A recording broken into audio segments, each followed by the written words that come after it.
우리가 이번 40일 특별 새벽 기도회를 통해서 하나님을 찾는 것에 대해서 계속 도전하고 있습니다. 우리의 시선이 열려서 이미 우리 가운데 함께하고 계시는 하나님의 말씀을 우리가 보게 해주십시오. 알게 해주십시오. 하나님께서 우리에게 약속하시고 말씀하신 대로 하나님을 찾으면 그러면 산다, 살게 될 것이다. 그러니까 우리가 이것을 믿음으로 붙잡아서 하나님을 찾아서 그래서 우리가 살아라, 우리가 살자 이렇게 하나님의 말씀을 의지하고 있습니다. 오늘 7번째 주인데요. 주님께서 우리에게 예레미야를 통해서 하나님 어떻게 우리에게 말씀하시고 어떤 마음을 주셨는지에 대해서 같이 살펴보고 싶습니다. 예레미야는 남유다의 마지막 시기에 활동했던 선지자입니다. 시드기야 왕 그가 어떻게 잡혀갔는지 그 시기에 남유다가 어떻게 망했는지 그걸 이미 예레미야를 통해서 다 예언을 하셨어요. 이렇게 망하게 될 것이다. 회개해라, 돌이켜라 이런 얘기 이렇게 하다가 망하게 될 것이다. 항복해라. 이런 얘기를 예레미야가 주로 많이 하게 됩니다. 이스라엘 백성들에게 주로 심판과 경고, 멸망에 대해서 이야기하다 보니까 참 인기가 없는 그런 선지자였어요. 심지어 너 간첩 아니냐, 적국의 스파이 아니냐 이렇게 모함을 받기도 합니다. 하도 이제 뭐 항복해라, 막 바벨론 붙잡혀 간다, 전쟁을 하면 사기가 중요한데 그 사기는 전혀 신경 쓰지 않고 하나의 말씀이라고 막 이야기하니까 너무 뭐 사람들이 그렇게 좋아하지 않았던. 그런데 그가 그러면 그 마음 속에는 내가 이 나라가 망했으면 좋겠어 이런 마음이 있었던 게 아니라 하나님을 향하여 정말 안타까운 마음이 있었어요. 민족을 위해서 기도하고 이 시기에 하나님께서 하실 여러 일들을 놓고 안타까운 마음으로 기도하던 그런 뜨거움이 그에게 있었습니다. 그래서 그를 눈물의 선지자라고도 이야기해요. 하나님 어떻게 그렇게 하실 수 있습니까? 그래서 그렇게 그의 마음에 하나님께서 주셨던 은혜와 그런 것들이 묻어나서 그랬는지는 모르겠지만 이 예레미야 말씀에 앞으로 있게 될 바벨론 70년 동안의 삶에 대해서 그 시기가 70년이라는 이야기가 예레미야에 등장을 합니다. 70년 동안 너희들이 다스려지게 될 것이다. 그러니까 망하게 될 것이다. 망하게 될 것이다. 이렇게만 이야기한 게 아니라 그가 망하게 될 거다 이렇게 얘기하고 얼마나 그의 마음속에 뜨거움으로 하나님이 나라를 그럼 완전 버리시는 겁니까? 이스라엘 자손은 완전히 끝장난 겁니까? 그가 얼마나 그렇게 기도를 했던지 70년이라는 시간이 거기에 나와요. 그 나라 끝나지 않고 70년이면 다시 회복하게 될 것이다. 저는 그게 예레미야의 마음뿐만 아니라 하나님의 진짜 마음이라는 생각을 하게 됐어요. 그래서 쭉 묵상하다 보니까 이 예레미야 말씀에 여러 귀한 말씀이 많지만 이 31장 말씀을 붙잡게 되었습니다. 이 31장 말씀에서 우리가 오늘 같이 붙잡고 싶은 첫 번째는 이 마음에 관련된 거예요.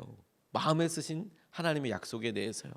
31절 32절 말씀을 보면 33절까지 말씀을 보면 그때가 오면 내가 이스라엘 가문과 유다 가문의 새 언약을 세우겠다. 나 주의 말이다. 이것은 내가 그들의 조상의 손을 붙잡고 이집트 땅에서 데리고 나오던 때에 세운 언약과는 다른 것이다. 내가 그들의 남편이 되었어도 그들은 나의 언약을 깨뜨려 버렸다. 나 주의 말이다. 그러나 그 시절이 지난 뒤에 내가 이스라엘 가문과 언약을 세울 것이니 나는 나의 율법을 그들의 가슴 속에 넣어주며 그들의 마음판에 새겨 기록하여 나는 그들의 하나님이 되고 그들은 나의 백성이 될 것이다. 나 주의 말이다. 이렇게 이야기하고 있습니다. 이 31절, 32절, 33절 말씀에 하나님께서 중요하게 반복해서 하고 말씀하고 계시는 단어 한 가지가 있는데 그게 뭐냐면 언약이라는 말씀이에요. 너희에게 언약을 주겠다. 그런데 31절 말씀에는 거기에 새 언약이라고 이렇게 나와 있어요. 그리고 32절 말씀에는 그 새 언약이 비교되고 있는 대상이 출애굽할 때 받았던 언약 율법과 관련되어 있는 것을 알 수가 있습니다. 그러니까 하나님께서 아브라함에게 하셨던 약속을 그들이 출애굽했을 때 시내산에서 말씀으로 구체적인 약속과 명령으로 주셨거든요. 그런데 그들이 하나님께서 내가 너희들을 그렇게 붙잡고 함께한다 그렇게 인도하셨음에도 불구하고 배신했다는 거예요. 근데 그렇게 배신하여서 그들의 삶을 그렇게 살았지만 새롭게 언약을 주시겠다. 그런데 그 언약을 주시겠다라고 하신 말씀의 장소가 어딘지 주목해 보면 그게 마음이라는 거예요. 마음에다 새 언약을 주겠다. 바로 우리 마음속에 떠오르는 것 한 가지가 있어요. 이 마음은 사실 오래 가지 않지 않습니까? 우리의 마음속에 내가 결심하고 결정한 것들이 얼마나 오래 가던가, 일주일 가던가, 3일 가던가, 엄청난 은혜와 감동으로 시작해도 이 마음속에 그것을 어렴풋이 기억은 하지만 마음에 주셨던 그런 감동, 마음에 주셨던 그런 강력함, 아 하나님께서 내게 이걸 원하시는구나라고 따라갔던 것들에 대해서 생각하면 이 마음이야말로 지키기가 참 쉽지 않잖아요. 근데 하나님께서 언약을 하도 많은 것에서 마음에다 쓰시겠다고 이렇게 말씀하시는 거예요. 그런데 우리가 앞서도 말씀드렸듯이 32절 말씀이 출애굽했을 때 주셨던 언약, 그리고 그 언약이 어디 쓰여져 있는지 우리는 알죠. 그게 돌판에 새겨졌었습니다. 십계명이 돌판에 새겨졌어요. 돌에 새기는 게 더 오래 남나요? 마음에 새기는 게 더 오래 남나요? 제가 예전에 목회하던 곳에 충주에 중원 고구렵이라는 비석 한 가지가 유명한 비석이 있었습니다. 전 괴산에서 목회했었는데 충주란 곳에 아이들 국사책에 나올 정도로 유명한 그 비석이 하나 있어요.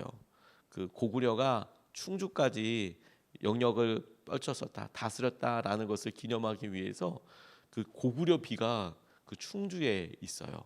쭉 내려와서 대단하죠. 고구려가 가장 강력했을 때입니다. 근데 그게 한 500년대예요. 500년대.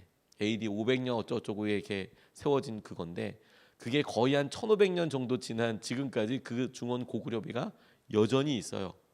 그래서 저는 뭐 이렇게 봐도 한자에 대해서 거의 까막눈이기 때문에 그리고 뭐 이제 시간이 오래됐으니까 좀 모르겠다 싶은데 여전히 학자들은 거기다 탁본을 떠서 그게 무슨 내용인지 이렇게 안다고 하더라고요. 그래서 이제 잘 이렇게 보호를 해놨어요. 저희들은 그 앞에 가서 사진만 찍고 왔습니다. 아 이게 중원 고구려비구나. 그렇구나. 1500년 남았구나. 근데 주님이 이미 출애굽 때 돌판에다 돌비석에다가 십계명을 적어 주셨는데 그 쓰여져 있던 것들은 마음보다는 훨씬 오래 갈지 모르겠지만 그런데 지나고 나니까 이스라엘 백성들이 그 마음에 새겨 주신 하나님의 마음, 하나님의 의도, 하나님의 본심과는 상관없이 지들 마음대로 살더라라는 거죠. 그래서 하나님께서는 그 마음을 업그레이드 하신 게 우리 마음에 쓰시겠다는 게 돌판보다 마음에 쓰는 게 낫다라고 생각하신 거 아니겠습니까? 근데 우리는 그 마음을 그렇게 집중하지 못하는 것 같아요. 오늘 우리가 생각하는, 오늘 우리가 결정하는, 아니 오늘 우리가 하나님 앞에 순종하는 이 마음이 하나님께서는 모든 일을 하실 수 있는 최적의 장소가 이미 다 이루어진 거예요. 주님 우리가 주님 앞에 마음밖에 드릴 게 없습니다. 이렇게 우리는 마음 밖에라고 이야기하지만 하나님은 우리에게 마음이면 충분하다. 그러면 하나님께서 우리에게 하실 모든 일들이 다 이루어진다라고 말씀하고 계시는 것이죠. 예레미야를 통해서 하나님께서 우리에게 그것을 강조하시고 말씀하시는 거라는 생각이 들었어요. 몇 년 전이긴 합니다만 선한목자교회에 있을 때 형제교회에 설교를 섬기러 간 적이 있어서요. 그 선교사님들이 안식년을 가셔야 하는데 설교해 주실 분들이 없으니까 이제 한국에서 이렇게 목사님들이 가셨거든요. 저는 중앙영광교회라는 일본에 있는 교회에 가서 설교를 사역을 하게 됐습니다. 11박 12일 동안 그 교회 섬기게 됐는데 11박 12일 동안 오고 가면서 하루 빼고 뭐 이렇게 하면 11일 정도 설교를 한 20편 했어요. 그러니까 뭐 계속 이제 새벽 예배, 저녁 예배 뭐 이런 얘기를 설교 계속 하죠. 뭐 인도하고 그러다 보니까 진짜 20편이더라고요. 와 많더라고요. 준비 엄청 하면서 갔다고 하지만 감동을 정말 하나님께서 제게 해주셨어요. 뭐가 감동이었냐면 그 이용규 선교사님이 저에게 장문의 메일을 주셨어요. 장문의 메일을. 제가 가서 섬겨야 될 동안에 목사님께서 제게 부탁하신 기도 제목들 뭐 이런 것들이 쭉 목사님 우리 중앙영광교회는 이렇고 이렇게 설교가 있고 뭐 이 시간에는 뭐 얼마 정도 설교를 해주셔야 되고 뭐 이런 걸 쭉 쓰셨어요. 근데 제가 너무 놀랐던 건 뭐냐면 목사님께서 제게 부탁하신 게 하루에 다른 거는 진짜 부탁하지 않는다. 보통 본인은 하루에 3시간 기도하고 하루에 3시간 전도하고 하루에 3시간 말씀 본다. 원래 그런 분인 걸 알고 있었거든요. 근데 저는 일본말을 잘 못하잖아요. 일본에서 있는 교회인데 전도를 나가서 한국말로 할 수는 없으니까 일본말은 못하고 그리고 설교 준비야 뭐 거의 한국에서 끝나고 가거나 거기에 제가 설교 준비할 수 있는 이런 도구 같은 게 없지 않습니까? 뭐 컴퓨터를 편하게 쓰게 해주시지만 제가 쓰던 컴퓨터를 들고 갈 수도 없는 거고 책들은 다 들고 갈 수도 없는 거고 그러니까 설교 준비도 자기 얘기 안 하겠다. 준비 충분히 하고 오실 테니까. 근데 일본은 놓고 3시간씩 기도해달라 이렇게 부탁을 하시더라고요. 그 부분이 제일 길었어요. 3시간씩 기도해달라. 그러면 기도 제목도 쭉 적어주시고요. 성도들 한 명씩 기도해달라. 이제 갔습니다. 가서 이제 뭐 말씀도 전하고 새벽 예배가 계속 있는데 말씀을 전하고 앉아서 기도를 하는 거예요. 와, 이거 3시간 기도하는 게 쉽지 않더라고요. 예배 시간까지 쳐서 3시간 기도하는데 참 쉽지 않아요. 성도들 이름을 다 이제 얻어서 기도하는데 하루에 한 3번 불러야 되더라고요. 한 번에는 3시간 못 하고, 그러니까 앉아가지고 2번씩 3번씩 계속 기도하는 거예요. 하나님, 일본 땅과 일본에 있는 하나님께서 일하심과 하나님께서 하실 여러 계획들에 대해서 계속 기도하면서, 심지어 그날 신방에 있거나 부탁하신 뭐 제가 이렇게 한국에서 왔다고 하니까 그 교회 집사님들이, 권사님들이 너무 감사하게도 제가 점심 저녁 이런 거를 해결을 못 하지 않습니까? 저 혼자 갔으니까. 물론 냅둬도 뭐 그러면 가까운 콤비니나 편의점 가서 사 먹게 할 텐데 그게 그렇게 딱하고 안쓰러우셨나 봐요. 그래서 점심 때 저녁 때 꼭 불러서 뭐 집이던 가까운 식당이던 그 식사를 그렇게 꼭 하자고 그러시는 분들이 계셨어요. 너무 감사했죠, 사실. 너무 감사했어요. 그러니까 이제 그런 일정들이 있으면 가서 밥을 먹고 와서 시간 보고 이제 시간 채우는 거예요. 3시간, 오늘 이거 3시간. 근데 이 3시간 딱 빼고 나니까 아무것도 안 되더라고요. 아무것도. 일본에 가 있을 때 뭐 놀러 가고 이런 거는 아예 이건 뭐 어떻게 안 돼요. 가서 돌아와서 3시간 채워야 되니까. 아침에 한 1시간 반, 2시간 기도하고 그 다음에 점심 때, 그러고 나면 점심 때 나가서 거기 성도님들이랑 뭐 하고, 저 혼자서 돌아다닐 수는 없으니까 또 와서 말씀 묵주고 하다가 저녁쯤 돼서 또 앉아가지고 강단에서 그 자리에서 계속 기도하고. 근데 제 마음속에 정말 그렇게 날마다 기도하는데 마른 기도처럼 나오지 않겠습니까? 기도할 때마다 막 눈물이 나고 이런 건 아니죠. 그리고 저는 그 교회 성도님들을 사실 이름이랑 얼굴이랑 매치도 안 되거든요. 뭐 그분들을 그때 처음 뵀으니까요. 그리고 기도하는데 막 엄청 감동이 되겠습니까? 그냥 이름을 올려드리면서 기도하는 거잖아요. 이분이 이렇답니다. 이분 사업이 이렇답니다. 이분이 무슨 뭐 이렇답니다. 이렇게 기도를 하는데, 근데 이렇게 앉아서 강단에서 기도하는데 와, 제게 이런 마음으로 목회하셨겠구나, 이런 생각이 확 임하는 거예요. 아, 이런 마음이셨구나. 그 이런 마음이란 거 어떻게 설명을 못 드리겠어요. 아, 이런 간절함이었겠구나. 17년 동안 이런 마음이었겠구나. 이런 마음이었겠구나. 마음이 너무너무 뜨거워졌어요. 기도 제목도 기도 제목이지만 그렇게 앉아서 기도하면서 이런 마음이셨겠구나. 저도 안수를 받을 때 단독 목회를 해야 했거든요. 그리고 이제 선언목적에서 부목사 생활을 쭉 당시에는 하고 있었잖아요. 그러니까 오랫동안 잊어버렸던 것 같아요. 이런 마음이었겠구나. 이런 간절함이었겠구나. 하나님께서 이런 간절함으로 이분을 붙잡고 써주신 거겠구나. 저 요즘 담임하면서 그런 생각 되게 많이 들어요. 날마다 간절한 마음이 있거든요. 날마다 간절하다고. 그래서 우리 목사님들끼리 같이 모이고 함께 이야기할 때 그런 간절함에 대해서 나눠요. 날마다 간절하다고. 날마다 교회가, 그리고 성도님들이 어찌 됐건 어떻게 되건 날마다 간절해지더라고. 날마다 간절해지더라고. 그런데 한번 보면 간절함밖에 없는 것 같아요. 뭐 이렇게 간절한 마음은 항상 준비되어 있는데 이게 뭐 형편이 그렇다고 해서 간절한 마음대로 날마다 확 변하는 건 아니지 않습니까? 상황이 혹은 뭐 우리가 기도했던 응답들이 뭐 이게 갑자기 하루 사이에 변할 때도 있지만 그런 시기가 그렇게 또 많지는 않아요. 그래서 혼자서 계속 기도하는 제 마음에는 진짜 마음밖에 없네 이런 생각이 들어요. 그런데 이렇게 기도할 때마다 주는 하나님이 주는 확신은 뭐냐면 그 마음이 소중하다는 거예요. 그 마음이. 하나님께서 우리에게 당신의 영원한 언약을 쓰실 그곳이 어디? 마음. 그러니까 그 마음에 세상의 잡다한 생각과 욕심과 내 계획이 온통 가득해가지고 막 충만해가지고 그런 것들로 막 사는 게 아니라 하나님을 향한 갈망과 하나님 우리 땅에서 우리 곳에서 우리 사람들에게 사랑하는 이들에게 우리 마음속에 심령 가운데 이루실 일에 대하여 끊임없이 구하고 간절함으로 있는 것이 그게 축복인 거구나. 그게 하나님의 말씀이고 하나님의 약속인 거구나. 그래서 하나님께서 새 언약, 이 본문 말씀에 말씀하신 새 언약은 예수님을 통하여서 이루어지게 될 신약의 말씀, 새롭게 하실 그 복음의 약속을 말씀하시는 거거든요. 그것은 다른 것이 아니라 너희들 신비에, 너희들 마음에 새기겠다라고 말씀하고 계세요. 우리 마음을 오늘 활짝 주님 앞에 올려드릴 수 있으면 좋겠어요. 하나님 마음껏 쓰십시오. 우리 마음에 심령에 쓰십시오. 하나님 원하시는 대로. 두 번째로 붙잡게 된 것은 뭐냐면 그 마음에 쓰신 약속이 영원하신 약속이라는 거예요. 33절 말씀에 그러나 그 시절이 지난 뒤에 내가 이스라엘 가문과 언약을 세울 것이니 나는 나의 율법을 그들의 가슴 속에 넣어주며 그들의 마음판에 새겨 기록하여 나는 그들의 하나님이 되고 그들은 나의 백성이 될 것이다. 나 주의 말이다. 그들의 마음판에 새겨 기록하여 이렇게 말씀하신대요. 저는 이 말씀이 성경에서 막 꼽을 만큼 너무 좋아하는 말씀이에요.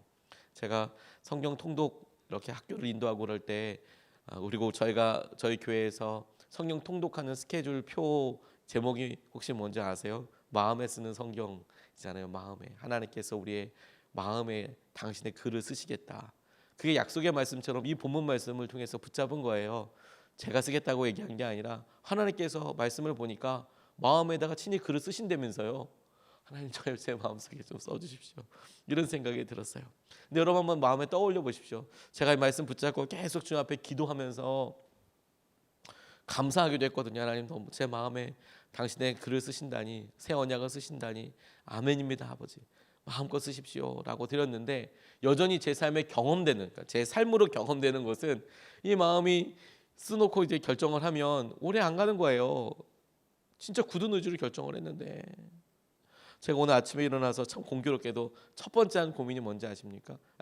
고민까지는 아니고 첫 번째 했던 또 마음의 중심이 주님을 먼저 불렀어야 되는데 금식 이게 딱 생각이 나더라고요. 제가 예전에 같이 단기 선교 놓고 제가 청년 때에 짧은 청년 기간이 있었거든요. 청년 때에 참 이렇게 같이 단기 선교 놓고 같이 릴레이 금식을 하고 있었어요. 그러니까 릴레이 금식을 하다 보니까 저 때는 지나고 제가 참 좋아하는 후배 하나가 예수님을 갓 믿어서 정말 너무 뜨겁게 신앙생활을 할 때였거든요. 그래서 같이 하면서 이제 걔의 그 금식 릴레이 금식 기간이 된 거예요. 용태라는 친구였는데 참 좋은 그런 청년이었습니다. 그래서 이제 같이 친구들이랑 같이 이렇게 있으면서 금식하는데 같이 이제 밥 먹으러 갔어요. 근데 우리 용태가 금식인 거예요. 그러니까 다들 딱히 불쌍히 여겨주면서 야, 하나님이 일부러 그러신 건 아니야. 우리가 일부러 먹는 건 아니야. 밥은 그렇게 말을 했거든요. 그런데 이제 괜찮아요. 내가 이거 금식이니까 내가 밥 안 먹겠다고. 야, 너 참 대단하다. 그러면서 본의 아니게 약 올리면서 이제 밥을 먹게 되는 거예요. 그러다가 집에 가라 할 수는 없잖아요. 넌 금식하고 그래도 형들이 다 굶을 수는 없잖니? 그러고 이제 밥을 먹었어요. 밥 먹고 다 그러고 이제 아주 힘들어하고 고통스러워하는 모습을 보면서 더 우리는 은혜가 충만해지고 그래 너는 굶어라 그러면서 우리도 전에는 굶었다 어제 굶었다 막 이렇게 하면서 가다가 끝으로 가면서 편의점에서 딱 이제 아이스크림 하나씩 먹고 헤어졌어요. 그리고 버스 타고 가고 있는데 용태란 애한테 문자가 왔어요. 형 진짜 그러면서 이렇게 왔는데 아이스크림 그때 다 같이 먹고 헤어졌거든요. 점심 잘 금식하고 잘 얘기 끝나고 헤어지는데 아이스크림은 다 같이 나눠서 먹었어요. 그러니까 본인도 버스 타고 아이스크림 한참 먹다가 가다 보니까 아이스크림 먹고 있는 거예요, 자기가. 그러니까 이 갑자기 형들한테 이런 나쁜 그러면서 이제 문자를 막 보내면서 물론 뭐 심한 말 한 건 아니지만 그 폭풍적인 절망 오늘 아침에 눈을 떴는데 그 생각이 나는 거예요. 제가 오늘 아침에 금식이거든요. 오늘 그래 기도 열심히 하고 이렇게 갔다가 진짜 아무 생각하지 않고 아침에 밥 먹는 대로 3명이면 그냥 밥 먹는 대로 덥석덥석 이렇게 먹다가 한 8시 9시쯤 돼서 나 오늘 금식이었는데 이럴 가능성이 농후한 거죠. 이게 막 결심을 하고 이제는 결심을 하고 맞아 그래 꼭 해야 돼 이러다가도 너무 어이없이 이렇게 음식 앞에서는 잘 견뎠는데 그냥 뭐 이렇게 배고프다고 까서 이렇게 뭐 주스 한 잔 먹기도 하고 금식이었는데 이렇게 할 일이 너무 농후한 거예요. 마음으로 결정했는데요. 그냥 너무 어이없이 훅 넘어져요.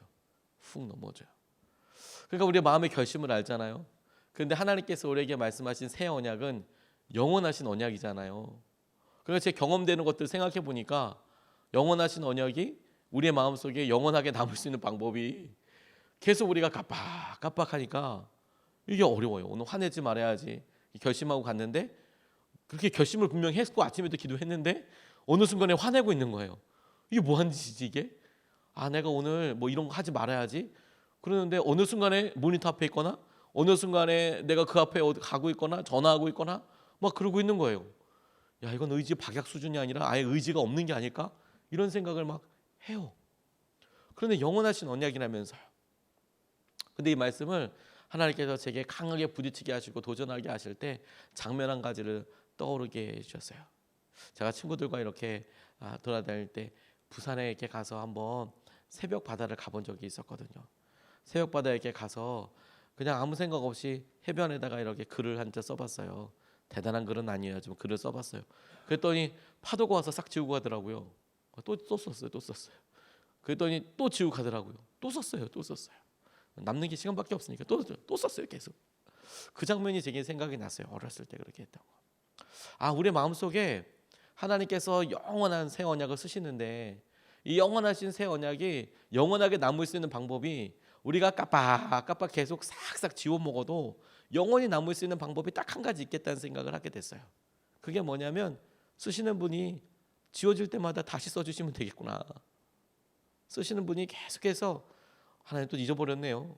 또 쓰시고 잊어버렸네요. 또 쓰시고 또 쓰시고.